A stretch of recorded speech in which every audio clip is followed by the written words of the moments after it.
सम्पूर्णलाई नमस्कार।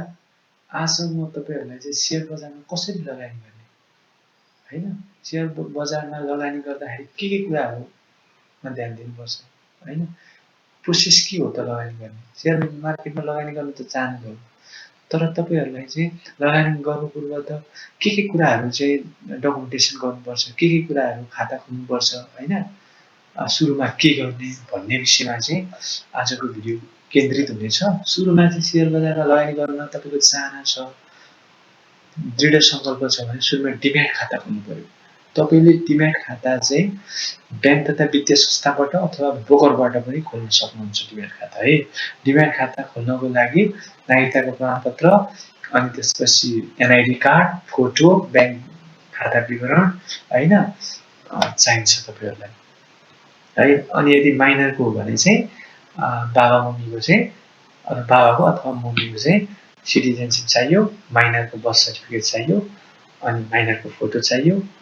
अनि त्यसपछि यदि मेजरको भने चाहिँ तपाईको चाहिँ नि फोटो दुईटा चाहियो डिम्याट खोल्नलाई। यो कुराहरु चाहिन्छ। अनि मेरो शेयर खाता पनि डिम्याट खोल्दा खोल्दै सँगसँगै फर्म भर्न सक्नुहुन्छ। मेरो शेयरको पनि सँगै खोलिन्छ मेरो शेयर र डिम्याट हैन। मेरो शेयर खाता खोल्नुहोस् जसको माध्यमबाट तपाईले शेयर कारोबार गर्न सक्नुहुन्छ। जस्तो आईपीओ भर्नु पर्यो, राइट शेयर भर्नु पर्यो, एफपीओ भर्नु पर्यो, म्युचुअल फन्डहरुमा लगानी गर्नु पर्यो भने मेरो शेयरबाटै गर्ने हो प्लान। बुझ्नुभयो नि? त्यो भएर मेरो शेयर डिम्याट सँगसँगै खोलिन्छ है। मेरो शेयर मार्फत पहिला डिम्याट नम्बर आइसकेपछि मेरो शेयर खोलिन्थ्यो भने आजकल चाहिँ सँगसँगै खोल्ने गरिन्छ। त्यो चाहिँ सँगसँगै खोलिन्छ आजकल चाहिँ। मेरो शेयर मार्फत तपाईले नेपाली स्टक एक्सचेन्जमा शेयर खरिद र बिक्री गर्न सक्नुहुन्छ। शेयर खरिद बिक्री चाहिँ तपाईले ब्रोकर एकाउन्ट खोलेर गरिसकेपछि शेयर ट्रान्सफर गरिदिनु पर्यो भने तपाईले मेरो शेयरबाट गर्नुहुन्छ हैन हैन। आफ्नो खातामा कति शेयर छ भने मेरो शेयरबाट हेर्न सक्नुहुन्छ। मेरो शेयर खाता खोल्नु भनेको तपाईको शेयर बजारमा ट्रेडिङ गर्ने सुविधा प्राप्त गर्नु। शेयर बजारमा ट्रेडिङ गर्न भने मेरो शेयर खाता चाहियो हैन। Mero share is an online platform in Nepal that always allows investor to apply for IPO, initial public offering and manage their demand account. Demand एकाउन्टलाई म्यानेज गर्नलाई अनि आईपीओहरु, एफपीओ, म्युचुअल फन्ड भर्नको लागि मेरो शेयर खाता चाहिन्छ। सुरुमा तपाईलाई के चाहियो? शेयर बजारमा एन्ट्री गर्नको लागि डिम्याट एकाउन्ट, मेरो शेयर एकाउन्ट अनि त्यसपछि मेरो शेयर एकाउन्टले के कुराहरु तपाईलाई सजिलो बनाउँछ भन्दाखेरि मेरो शेयर एकाउन्ट खोलिसकेपछि शेयर अलटमेन्ट आईपीओ भर्नुभयो शेयर परेको परेन हेर्न मेरो शेयरबाट हेर्ने हो। शेयर बेच्नु भयो ब्रोकर एकाउन्ट खोलेर शेयर बेच्नु भयो शेयर ट्रान्सफर गरिदिनु पर्यो। बेचेपछि त ट्रान्सफर गरिदिनु पर्यो नि त। मेरो शेयर एकाउन्टबाट ट्रान्सफर गर्ने ईडीएस गर्नु पर्यो। Statement of investment track the status of investment हैन। Track the status of investment भनेको चाहिँ तपाईले चाहिँ आईपीओ भर्नुभयो आईपीओ चाहिँ बैंकबाट चाहिँ पैसा काट्यो कि कटेन भनेर हेर्नको लागि त्यसको चाहिँ एप्लिकेसन रिपोर्ट हेर्नको लागि चाहिँ ट्र्याक गर्नको लागि चाहिँ स्टाटसलाई चाहिँ मेरो शेयरबाट हो हैन। यो चाहिँ मोबाइल पोर्टलबाट पनि हुन्छ, मोबाइल एपबाट पनि हुन्छ अथवा साइटबाट चाहिँ बाट पनि तपाईले मेरो शेयर खोल्न सक्नुहुन्छ। अब त्यसपछि शेयर मार्केटमा शेयर बजारमा कसरी लगानी गर्ने भन्दा डिम्याट एकाउन्ट भयो मेरो शेयर एकाउन्ट भयो आईपीओ मा आवेदन दिन पर्यो। यदि तपाई नयाँ लगानीकर्ता हुनुहुन्छ शेयर मार्केटको बारेमा त्यति धेरै जानकारी छैन भने डिम्याट र मेरो शेयर एकाउन्ट खोलिसकेपछि तपाईले आईपीओ मा आवेदन दिन सक्नुहुन्छ। रिस्क कम हुन्छ तपाईलाई हैन। आईपीओ शेयर बजारमा लगानी सुरु गर्नको लागि तपाईले आईपीओ इनिशियल पब्लिक अफरिङमा आवेदन दिन सक्नुहुन्छ। आईपीओ भनेको चाहिँ कम्पनीले आफ्ना शेयर पहिलो पटक सार्वजनिक बजारमा जारी गर्ने प्रक्रिया हो। कुनै पनि कम्पनीले चाहिँ पहिलो पटकले सर्वसाधारणलाई जारी गर्ने शेयरलाई आईपीओ भनिन्छ। आईपीओ मा आवेदन दिनको लागि डिम्याट र मेरो शेयर खाता हुनु आवश्यक छ जुन तपाईले पहिले खोलिसक्नु भयो हैन। अनि त्यसपछि एकपटक तपाईले डिम्याट खाता र मेरो शेयर खाता तयार भइसकेपछि तपाई बजारमा सूचीबद्ध कम्पनीको शेयर खरिद बिक्री गर्न सक्नुहुन्छ। जस्तो सेकेन्डरी मार्केटबाट शेयर खरिद बिक्री गर्नको लागि पनि डिम्याट मेरो शेयर र ब्रोकर एकाउन्ट चाहिन्छ। त्यो भइसकेपछि ब्रोकर एकाउन्ट ब्रोकर अफिसमा गएर खोल्न सक्नुहुन्छ।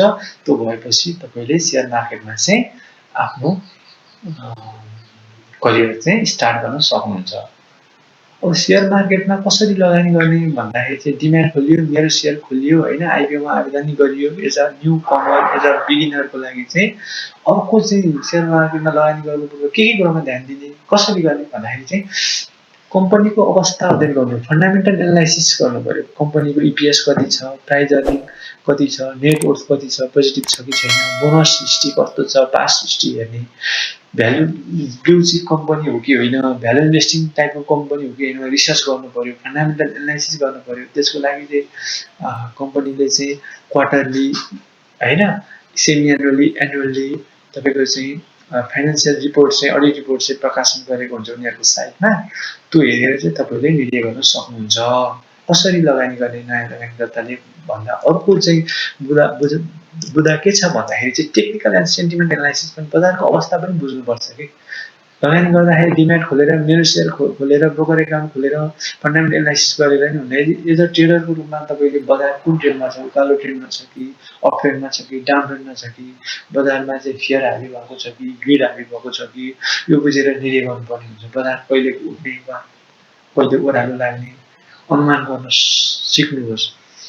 बजारलाई चाहिँ अनुमान हो नि त, बजार भनेको त पोसिबिलिटीको कुराहरू, प्रोजेक्सनका कुराहरू होइन, प्रोबेबिलिटीका कुराहरू हुन्छ बजारमा। एनालाइसिस गरेको कुराहरू ठ्याक्कै मिल्छ भन्ने हुँदैन।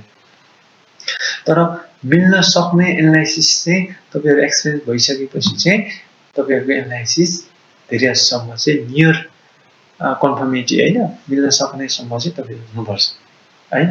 के गर्नु पर्यो, अनि छोटो समय भर्सेस लामो समयको रणनीति बनाउनु पर्यो। छिटो नाफा ट्रेडिङ, कति पर्सेन्ट ट्रेडिङ गर्ने, कति पर्सेन्ट चाहिँ तपाईँले इन्भेस्ट गर्ने, अनि 60% इन्भेस्ट गरेर 40% ट्रेड गर्ने हो कि सबै पैसा ट्रेडिङमा मात्रै होइन, सबै पैसा इन्भेस्टमेन्टमा पनि होइन। किनभने बजार भोलाटिलिटी भएको बेलामा, फ्लक्चुएसन भएको बेलामा तपाईँले ट्रेड गरेर पनि क्यापिटल गेन गर्न सक्नुहुन्छ। अनि राम्रो blue cheap company, value investing कम्पनीमा लङ टर्मको लागि लगानी गरेर पनि आफ्नो रिस्कलाई चाहिँ म्यानेज गर्न सक्नुहुन्छ, जोखिमलाई घटाउन सक्नुहुन्छ। त्यो कारणले गर्दाखेरि चाहिँ तपाईँहरूले चाहिँ as a newcomer, as a beginner होइन, कसरी सेयर मार्केटमा इन्ट्री गर्ने भन्दाखेरि यी कारणले गर्दाखेरि चाहिँ सेयर मार्केटमा इन्ट्री। सबै पैसा एउटै ठाउँमा नखनाउनुहोस् है, सबै पैसा एउटै ठाउँमा नखनाउनुहोस्। सेयर बजारमा कसरी लगानी गर्ने भन्दाखेरि चाहिँ सबै पैसा एउटै ठाउँमा नखनाइकन लगानी गर्नुपर्छ। पोर्टफोलियो डाइभर्सिफाई गर्नुपर्छ। तपाईँले चाहिँ एउटै कम्पनीमा सबै लगानी गर्नुहुन्न। Don't put all eggs in one basket भन्छ नि, don't put all eggs in a one basket होइन, एउटा बास्केटमा सबै अन्डा राख्नु हुँदैन। विभिन्न क्षेत्रका त्यो भयो भने चाहिँ रिस्क कम हुन्छ कि। त्यो बास्केट फुट्यो भने सबै अन्डा गयो, एउटा कम्पनी धाराशायी भयो, लसमा गयो भने तपाईँको चाहिँ सम्पूर्ण क्यापिटल त लसमा जाने भयो। त्यो कारणले गर्दाखेरि विभिन्न सेक्टरहरूमा पोर्टफोलियो म्यानेज गरेर लगानी गर्नुपर्ने हुन्छ होइन। विभिन्न सेक्टरहरूमा चाहिँ तपाईँहरूले लगानी गर्नुपर्ने हुन्छ। जस्तै ब्याङ्क, जलविद्युत, बिमा कम्पनीहरू छन्, त्यस्तोमा लगानी गर्न सक्नुहुन्छ होइन। अनि अर्को चाहिँ सेयर बजारमा लगानी कसरी गर्ने भन्दा भावनामा नबहकिकन लगानी गर्नुपर्छ। भावनामा बहकिने बानी छ भने तपाईँले सेयर मार्केटमा त्यो इमोसनल कन्ट्रोल गरेर होइन, बजार ओह्रालो गयो भन्ने